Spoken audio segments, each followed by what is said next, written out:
BRICS सम्मेलन में भाग लेने के लिए दक्षिण अफ्रीका गए पीएम मोदी ने न केवल चंद्रयान-3 की सफलता का पूरी दुनिया के सामने ग्लोबल मंच से बखान किया, बल्कि उन्होंने इसरो के वैज्ञानिकों का भी जमकर तारीफ की। इसके अलावा पीएम मोदी ने ब्रिक्स के विस्तार पर भी भारत का समर्थन व्यक्त किया।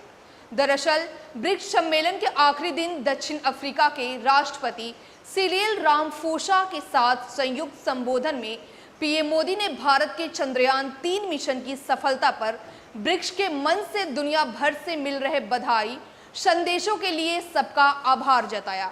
ब्रिक्स के मंच से पीएम मोदी ने कहा कि भारत का प्रयास सफल हो गया है। यह वैज्ञानिकों के लिए बड़ी उपलब्धि है और इसके लिए दुनिया भर से बधाई मिल रही है। जोहान्सबर्ग में 15वें ब्रिक्स शिखर सम्मेलन में प्रधानमंत्री नरेंद्र मोदी ने कहा कि भारत ने हमेशा ब्रिक्स के विस्तार का समर्थन किया है।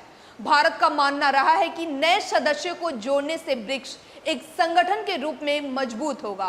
नए सदस्यों के जुड़ने से हमारे सभी साझा प्रयासों से विश्व को बल मिलेगा।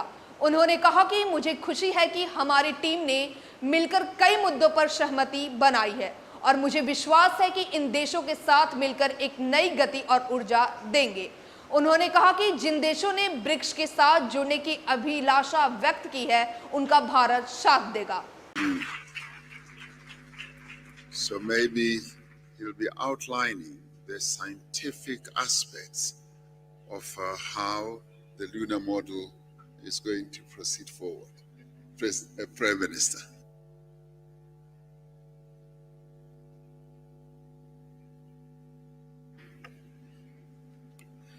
एक्सेलेंसीज, मीडिया के साथियों, नमस्कार। सबसे पहले मैं राष्ट्रपति मेरे मित्र रामाफोसा जी को इस ब्रिक्स समिट के सफल आयोजन के लिए बहुत बहुत बधाई देता हूं, उनका अभिनंदन करता हूं।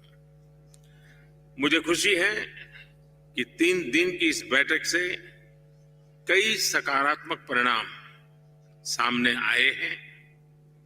हमने ब्रिक्स की 15वीं वर्षगांठ पर इसका विस्तार करने का महत्वपूर्ण फैसला लिया है।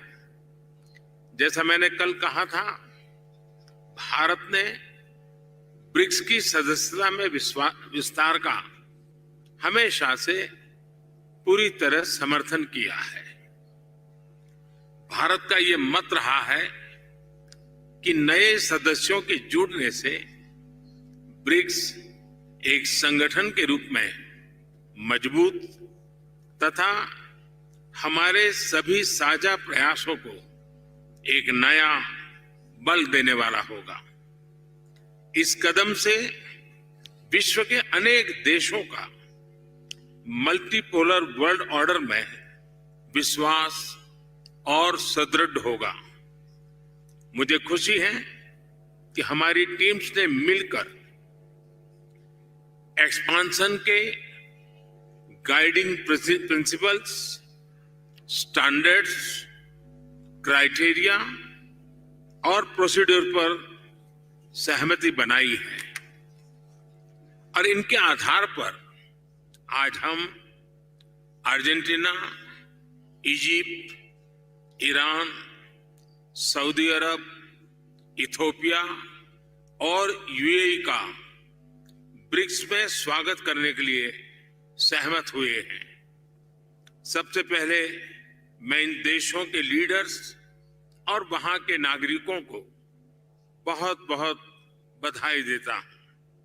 मुझे विश्वास है कि इन देशों के साथ मिलकर हम अपने सहयोग को एक नई गति और नई ऊर्जा देंगे। भारत के इन सभी देशों के साथ बहुत ही गहरे संबंध है, बहुत ही ऐतिहासिक संबंध है। ब्रिक्स की मदद से हमारे द्विपक्षीय सहयोग में नए आयाम अवश्य जुड़ेंगे।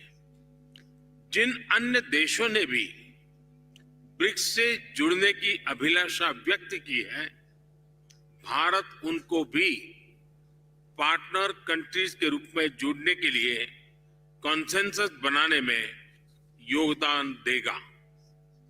फ्रेंड्स, ब्रिक्स का विस्तार एवं आधुनिकीकरण इस बात का संदेश है कि विश्व के सभी इंस्टीट्यूशंस को बदलते समय की परिस्थितियों के अनुरूप ढलना चाहिए।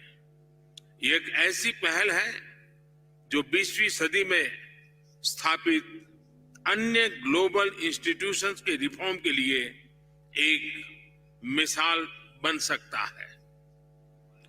फ्रेंड्स, अभी मेरे मित्र रामाफोसा जी ने भारत के मून मिशन को लेकर के ढेरों बधाइयां दी और मैं यहां कल से अनुभव कर रहा हूं, हर किसी से बधाइयां मिल रही हैं और दुनिया भर में भी इस सफलता को एक देश की सीमित सफलता के रूप में नहीं, लेकिन पूरी मानव जाति की एक महत्वपूर्ण सफलता के रूप में स्वीकार किया जा रहा है। ये हम सभी लोगों के लिए अत्यंत गर्व का विषय है और भारत के वैज्ञानिकों को पूरे विश्व की तरफ से अभिनंदन का अवसर है। फ्रेंड्स, कल शाम भारत के चंद्रयान ने चांद के दक्षिण ध्रुव पर सॉफ्ट लैंडिंग की।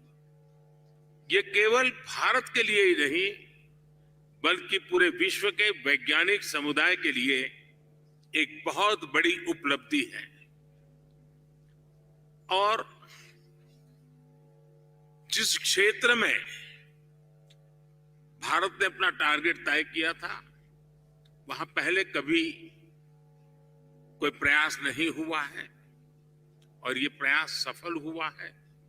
तो बड़ा डिफिकल्ट टेरेन के ऊपर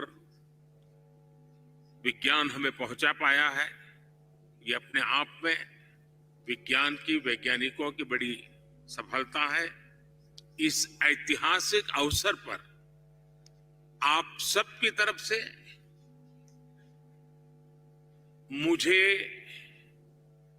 भारत को, भारत के वैज्ञानिकों को और दुनिया की वैज्ञानिक कम्युनिटी को जो बधाई के संदेश मिले हैं, मैं सार्वजनिक रूप से आप सबका, मेरी तरफ से, मेरे देशवासियों की तरफ से और मेरे वैज्ञानिकों की तरफ से बहुत बहुत धन्यवाद करता हूं। Thank you.